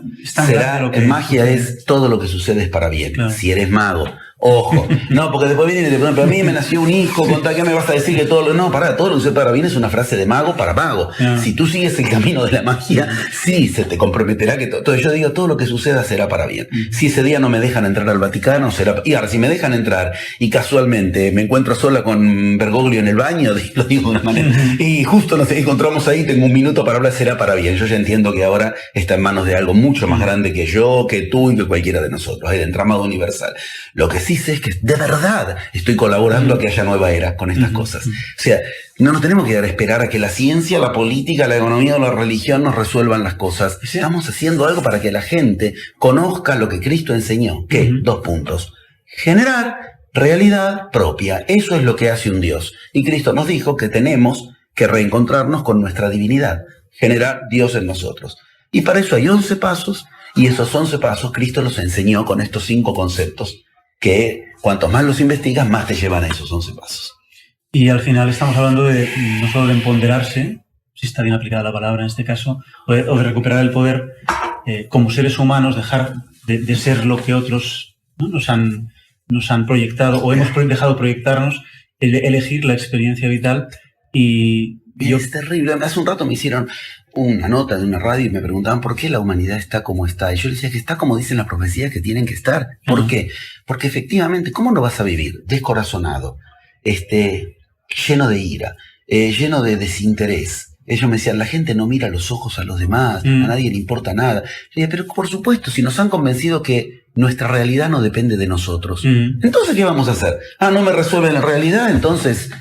sálvese que pueda. ¿Entiendes? Esto es un camino en el que lo individual genera la mejora colectiva, que es lo que dice la profecía de este cambio de era. Se acabó la idea de que la humanidad va a mejorar. Claro, Tiene que mejorar tú, tengo que mejorar yo. Claro, y ahí voy. El mensaje que todo el mundo está esperando, mucha gente está esperando, es que los políticos, que los economistas, que los bancos, los banqueros, buscando culpables fuera, buscando... Es decir, que y ese es el problema, no la solución. Y es lo mismo de Cristo, ¿no? Claro. Que lo solucione la Iglesia, Cristo... Exacto. Bueno, mira, yo me la paso explicando en la primera parte de los plenarios. Lo primero que trato de que entienda la gente, antes de entender lo que sí tiene que hacer para generar realidad propia, es lo que no tiene que hacer. Todas, pero todas. Mira, el zodíaco de Dendera en Egipto, la roca Hopi, la piedra del sol de los aztecas, los 4 yugas de la India. El Apocalipsis, capítulo 6, versículo 6, los siguientes versículos, 6 versículos, el famoso 666 del Apocalipsis. Todas te advierten que hay 4 cuestiones que nos van a llevar a lo peor, los 4 jinetes del Apocalipsis, los 4 yugas, los 4 muñequitos de arriba de la roca Hopi. Todas te advierten. Esos 4 son, todas lo dicen, y está claramente dicho, y en la Biblia está, religión, política, economía y ciencia. No dicen que no tienen que existir, dice, tienes que sacarla del centro de tu vida, de girar alrededor de eso. Está muy claro, la roca de Hopi tiene en el centro una imagen. Alrededor tiene 4 casilleros. Esos 4 casilleros son política, economía, religión y ciencia en sus glifos. ¿Y qué te dice? ¿Tienes que sacarlo? No, pero no tienes que dejar que vaya a donde trata de ir, al centro. Y en el centro, ¿qué hay? Esto. La lengua. Volvamos a Cristo. La palabra. Tu lengua funda tu universo. ¿Qué es la piedra del sol? El universo para ellos. En el medio de tu universo está tu lengua. Yo prefiero eso y no en el medio de mi universo, ver qué dijo el ministro. Pero es increíble, la gente cree que está en crisis porque el país está en crisis. Pero no, tu realidad es tuya. Y si el país está en crisis, no quiere decir que tú estés en crisis. Yo vengo de Argentina, un lugar donde vive en crisis. Y yo no estoy en crisis. Sí, es algo que mi mujer y yo también compartimos siempre, es curioso. Es el mejor momento de mi vida y hay crisis. Ahí está. Y yo digo, pues... Eso es realidad propia. Como me has ido aplicando... Eso es realidad propia. Ahí está. Bueno, ¿por qué no decirlo? Todo lo que tú enseñas. Yo soy un autodidacta de tu enseñanza. Ahí está. Y otras muchas cosas que tienen que ver con lo que no se puede. Pero claro, obvio. Que me van enriqueciendo y cada vez ahí lo tienes funciona. Claro. Ahora, no es solo una cuestión de crisis económica. No puede ser que la ciencia decida si mi enfermedad tiene cura o no. Ahí también tengo que ubicar realidad propia. ¿Entiendes? Que es un compromiso poderoso. Bueno, cada segundo, ¿no? Claro. Elegir existir. El estado espiritual no puede depender de la iglesia, lo que la encíclica me diga. Mi pareja no puede depender de lo que los psicólogos ya logran o no logran. Mi relación a mis hijos. Yo voy a esas culturas, tú lo sabes, hecho. Más de 100 viajes a esas culturas. No precisan psicólogos, no precisan médicos. Yo me acuerdo que en los primeros viajes me enojaba mucho porque... Dale, deja de contarme el cuentito rosa. ¿Dónde estaban las cárceles? Nunca me muestran dónde estaban los hospitales. Es que no habían. Es que no habían. Porque quien genera realidad propia no necesita una cárcel. Porque ¿a quién se le va a ocurrir robarle a otro si está generando realidad propia? ¿Para qué necesito lo tuyo? Lo genero en mi realidad. ¿Cómo hospital? Bueno, además para que me entiendan el concepto de hospital, ¿no? En su idioma. Cuando yo les decía lo que hacemos en Occidente, encerramos a todos los enfermos en los mismos espacios cerrados. Pero lo peor que pueden hacer es meterte en una cloaca y creer que vas a salir oliendo a perfume. Que es lo que hoy ya está comprimadísimo. Una de las principales causas de enfermedad son los hospitales. Pero todavía no se puede ser muy fuerte, es curioso, ¿eh? ¿Me entiendes? Es curioso. El concepto de realidad propia, que es lo que enseñó Cristo y es lo que después, si quieres, retomamos los conceptos claros, pero creo que ya empieza a entenderse muy bien los conceptos fundamentales. El concepto de realidad propia es el concepto de divinidad. Es el concepto de... Y encima, desde el 22 de diciembre del 2012, tenemos la materia prima del universo que nos genera divinidad, nos genera la realidad del plasma, que es lo que cae desde ese día sobre nuestras cabezas, cada minuto un poco más. O sea, Cristo no tuvo plasma y generó realidad propia. Buda no tuvo plasma y generó... Los incas, los mayas, los egipcios no tenían el plasma que hoy tienes tú y tengo yo. ¿Qué excusa tenemos? ¿Qué vamos a estar esperando a ver si Obama nos resuelve algo? A ver si el ministro de Economía nos resuelve. Son los pequeños. Por eso la Biblia clara son 4 jinetes del Apocalipsis. No te montes sobre ese caballo, porque te lleva a la destrucción. ¿Y qué podrías decir para todos aquellos que dicen que el problema es el dinero y habría que eliminar el dinero y irse al trueque? O que el problema es decir... Yo les digo, bueno, quizás es una opción, lo que pasa es que tú quieres ir al ideal sin pasar por el camino para llegar a ese ideal. Mira, si me preguntas lo que digo yo, te lo puedo contar. Si quieres también mismo lo que dicen las profecías. En el cambio mundial, el dinero es una forma, no hacia el fondo. O sea, es un poco de distracción creer que ir por ahí. No, es al revés. Si yo genero mi realidad propia, me va a venir lo que necesito para esa realidad. Necesito dinero. Mentira. ¿Entiendes? Entonces... No hay que confundir los por dónde con los a dónde. Estas son fundamentales enseñanzas de iniciación. Un por dónde es por dónde llego, cómo llego. El dinero es un lugar por donde llegar a algo, entonces no tienes que poner eso en el centro. Por eso la gente pone el dinero en el centro de su vida y perdió. Porque a partir de ahí puso el por dónde en el centro, y el por dónde nunca tiene que estar en el centro. ¿A dónde quiero llegar? Muchas veces, a mí me pasó con mis películas.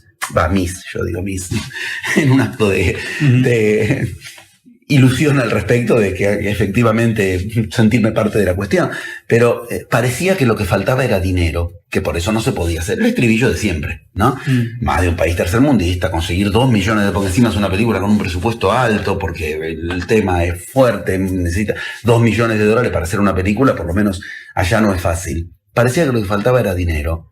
Ok, lo que vino y nos resolvió todo no fue por falta de dinero, no fue dinero. Aplicando magia en eso, lo que vino fue nombres de actores que hicieron que traigan el dinero. Y actores que son personas, vas y les hablas, les cuentas esto, ok, yo me prendo, me gustó. Así nos recibió Anthony Quinn. Decir que el tonto se murió después, pero él la iba a hacer la película. Benicio del Toro, y ahora se está haciendo la película anterior, otra primicia. Ahora se está haciendo la película anterior, se hacen 2 películas. La anterior, que no es sobre mi novela, pero que está basada en mi investigación también, en mucho.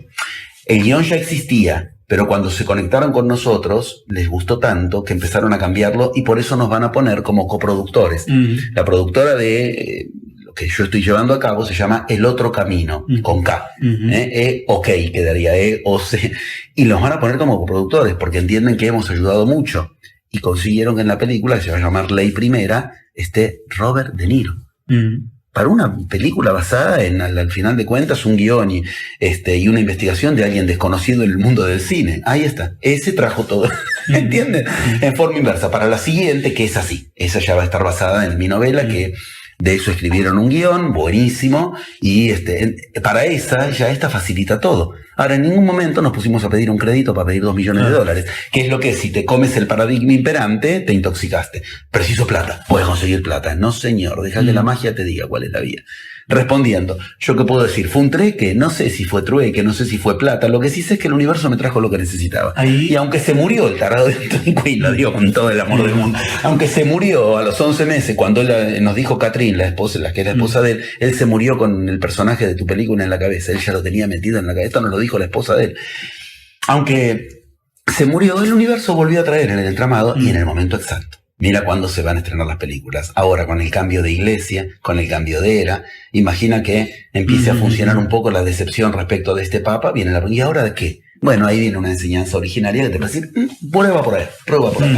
Porque lo que el papa trató de hablar se supone que es de Cristo. Acá está el Cristo sin necesidad de papa, sin necesidad de intermediarios, nada. Te encuentras a solas con la enseñanza de Cristo. Y volviendo a una de las cosas que más me ha fascinado de tu investigación es, aparte de la parte histórica y de desocultar, es cómo desocultas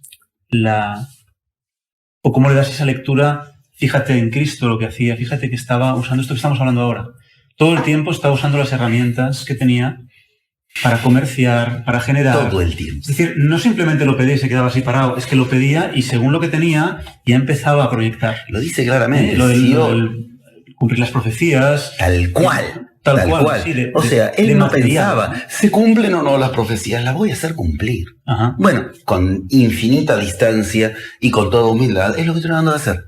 Las profecías dicen que a esta iglesia hay que desenmascararla y que va a venir un Cristo negro. El Cristo negro es el Cristo verdadero y que la va a desenmascarar. Estoy ayudando a que se cumplan las profecías. Que eso yo lo digo explícitamente en el libro. Digo, terminemos de esperar a ver si se cumple la profecía o no. Ayudemos. ¿Y cuál ayuda podemos hacer? Esta. Y con esto no quiero joder a la iglesia, embromar a la iglesia, perjudicar Si la iglesia se embroma a sí misma, es cosa de ellos. Pero de esto también la iglesia hasta puede, si quiere, si tiene un poco de humildad y de inteligencia, salvarse de las profecías de Malaquías. ¿Entiendes? Porque no tiene por qué terminar mal si de a poco empieza a arrepentirse, a cambiar el pasado, a cambiar lo que en el pasado nos dijeron que era fe, verdad, tiempo, arrepentimiento y el concepto más manoseado de todos, el amor.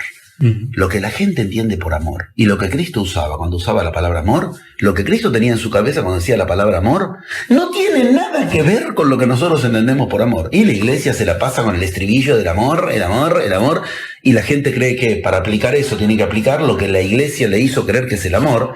Y Cristo se burlaba de ese amor. No, pero es así. O sea, Cristo se burlaba del concepto que en la iglesia nos dan como amor. Cristo a Pedro le pregunta en un momento, claro, empezamos otra vez con esta historia de, ojo, hay que ir a escuchar lo que Cristo decía, ¿no? En la Biblia hay 4 conceptos de amor, empecemos por ahí. Y Cristo dice, de esos 4 hay 3 que son perdición, y uno es el que él busca como el que te une a Dios. El que la iglesia nos enseña de esos 3 es el tercero, que es uno de los que Cristo desecha. Cuando Cristo, hay un diálogo tremendo en Juan, diálogo tremendo, yo lo cito en mis plenarios, donde parece estúpido Cristo si lo lees en castellano, porque Cristo le pregunta a Pedro, Pedro, ¿tú me amas? Y Pedro le responde, sí, yo te amo. Y Cristo le pregunta, Pedro, ¿tú me amas? Sí, yo te amo, maestro. Pedro, ¿tú me amas? Y se volvió tarado, ¿qué le pasa? Es que están hablando en idiomas distintos, literalmente. Cristo le pregunta, ¿tú me amas? En un concepto de amor llamado ágape, para los griegos. Y el otro le contesta en hebreo, sí, yo te fileo. Fileo es el concepto de amor que nosotros tenemos hoy. Amor por los demás. Amor por sentimiento. Cristo le pedía que haga ágape. ¿Sabe qué es el ágape? Un estado que no tiene nada que ver con un sentimiento. Antes decíamos, le preguntas a la gente qué es la fe, te dice creencia. Le preguntas a la gente qué es amor, te dice un sentimiento. No tiene nada que ver. De hecho, Cristo se lo descarta, se enoja cuando le dice el otro, sí, yo te fileo, que sería algo así como lo que hoy entendemos por amor, un amor filial, de ahí viene la palabra, ¿entiendes? Cristo estaba buscando si el otro lo ágape. Y ágape es un concepto de amor que hoy no lo tenemos. Lo tienes que conocer en la iniciación. Entonces la gente dice, sigamos el camino del amor, y no tiene la más mínima idea de qué se trata. Y el camino del amor, es verdad que Cristo lo puso en juego, pero así como Cristo nunca habló de fe, sino de pistis, nunca Cristo habló de lo que hoy entendemos por amor, fileo, sino que hablaba de ágape, para no meterme en los otros dos conceptos que ya son más hilar muy infinito. Pero ¿me entiendes que nos han podrido los conceptos claves? Entonces, claro, todo lo que quieres hacer alrededor de eso se te pudre. Y para terminar hablando de Cristo y de amor, que creo que es un final qué mejor. ¿Cuál sería el amor que podemos proponer?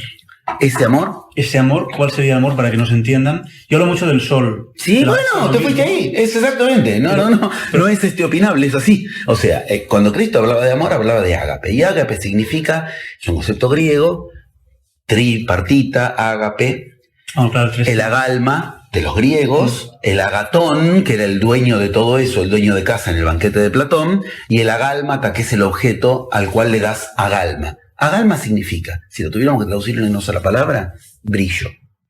Por eso te digo, te fuiste al sol. Darle brillo a lo que haces es darle amor. Uno puede decir, un empleado que está haciendo su trabajo, gris, desinteresado, ese tipo no ama lo que hace. ¿Ves cómo? Por eso las palabras...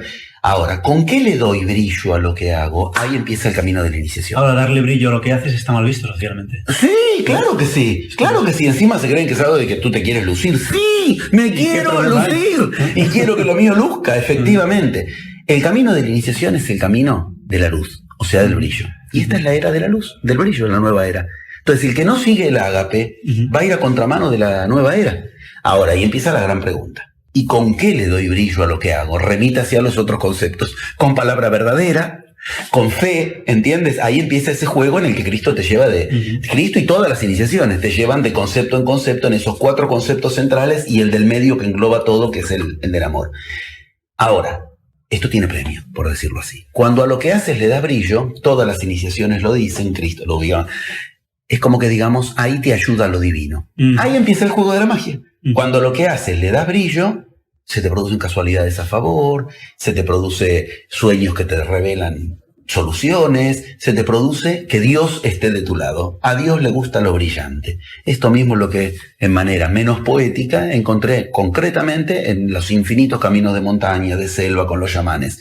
Si vas a subir a donde está la parte alta de la montaña, los apus, o sea, los dioses, para decirlo fácil, y vas a subir sin brillo, no te van a dejar subir, te van a quebrar una pierna, no quieren saber, no quieren que llegues ahí arriba si vas a llegar de mal humor, fastidioso, y como en la montaña lo más fácil es ponerse de mal humor, fastidioso, no hay oxígeno, cada paso te lo digo habiendo estado, entonces entiendes por qué las pruebas iniciáticas te llevan a un estado interior para lograr un brillo en el que si llegas ahí arriba y dices bien lo que quieres, cuando bajas se cumple.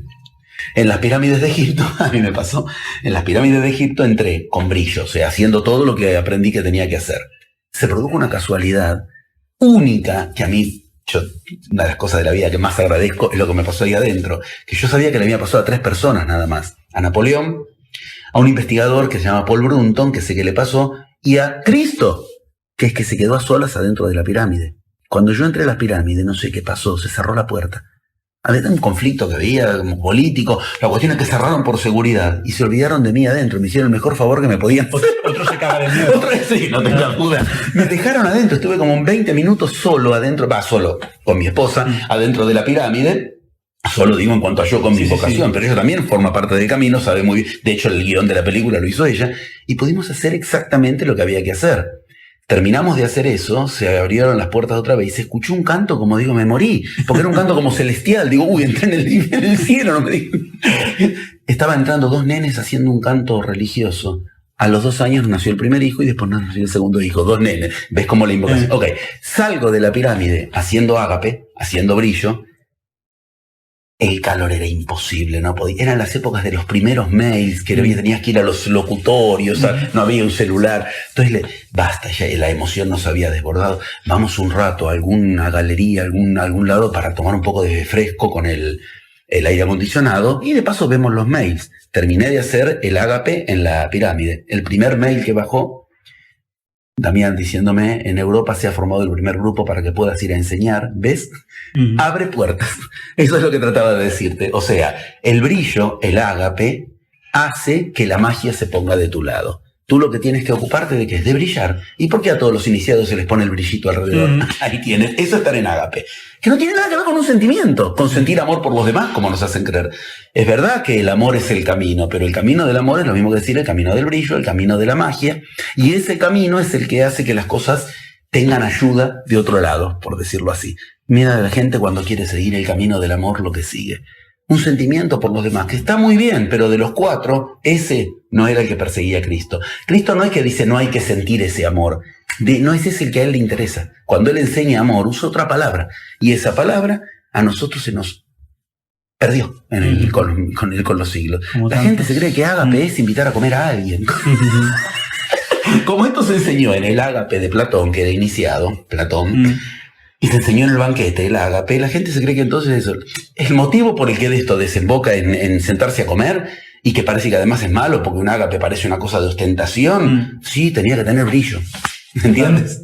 Pero no tiene nada que ver con sentarse a comer, ni el amor tiene nada que ver con lo que creemos que es. El amor es ágape, y ágape no es solidaridad, no es caritas. Como lo tradujeron... Pues me quito para dar a los demás. Eso, como lo tradujeron cuando tradujeron ágape al latín, la tradujeron como caritas. Entonces la palabra que nosotros creemos que es caritas, caridad. ¿Ves que es lo mismo que amor? No, señor. De hecho, te vas a investigar en el latín, para terminar ahí en el amor donde tú has pedido, y caritas significa lo mismo, un estado particular de gracia en sí mismo. Caritas es el origen de la palabra gracia. Entonces es una gracia en ti mismo. Y las 3 caritas, las 3 gracias que son belleza, esplendor en sí mismo, o sea, no son le está dando algo a otro, brilla. Entonces empieza ese juego. Claro, ocuparte de brillar es ocuparte de darle luz a la humanidad, empezando por encender tu vela. Esto es lo que aprendí en todos lados, esto es lo que en Tíbet te enseñan. Atravesar la oscuridad envueltos en luz. Eso es la nueva era. Pues para terminar, ¿cuánta enseñanza bajo el velo y cuánta manipulación permitida hasta que uno decide dejar de permitirlo? Tienes razón. Y magia, un escenario de magia para ser magos como Cristo, y como José Luis. Con gusto, salvando las distancias, el camino que seguimos. Y como todo el que quiera, ¿no? El que quiera ser un mago y empezar a brillar en su propia vida. Recomiendo una vez más, además de los 11 pasos de la magia y todos tus libros, y aplicar los 11 pasos, a mí me funciona. Me encanta, funciona. Aplicar también, leer también o documentarse con todo el tema de Cristo, que tú ahora vas a sacar el libro, que además tienes el DVD. Sinceramente, yo siempre digo, está mejor el libro que el DVD, que ya estaba bueno. Es mucho, me gustaba mucho. Yo me lo vi de un seguido. Mira, claro, no dormí. Yo que lo hice digo, no, este está mejor todavía este que este. Y además está la documentación escrita, con lo cual es un tesoro. Totalmente. Y pronto saco la continuación de la novela, que se va a llamar Y soles lloverán, y lo digo por el marco, no sé si se llega a ver, ahí hay soles lloviendo de fondo, esto es una casualidad.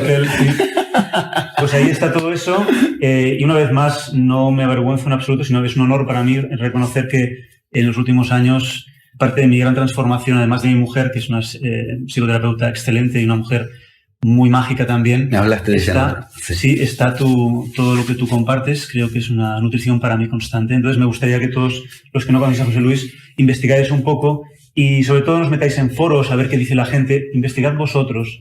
y buscad de verdad, como propone él en todo, buscad la verdad que hay detrás del oculto, porque yo creo que ese es el camino que nos aparta del fanatismo, de las creencias, de las programaciones que nos dicen cómo hemos de ser. En la escuela en este momento hay como 500 personas participando en distintos lugares del mundo. Yo todas las semanas me la paso haciendo que todos reciban los mails de todos contando los resultados que tienen de aplicar esto.